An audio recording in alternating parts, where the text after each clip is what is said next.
Good day to everyone. Today I would like to share how to make Instagram account as a private. Let me show you how to do that in 2025 new update. Yes, from my mobile I just open Instagram app. So now I just want to make this changes. What I have to do here? So simple and easiest way. So in your downside you will find a username. Just click your username. So this is my username. So I just want to make my account as a private. What I have to do here? So just click the three sandwich menu option. So once you click the sandwich menu option, there will be a different types of option will be there. So there is a account privacy is there. Just hit the button.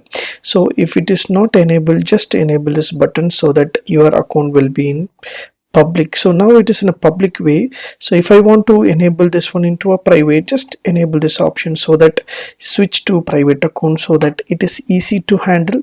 Only the person who are can your followers will be see your photos. So otherwise they cannot able to view your photos because your account is safe and secure and private.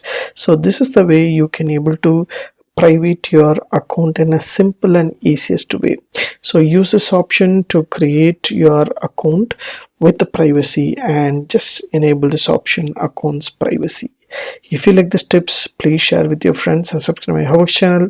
Thanks for watching, dear friends. Have a great and good day.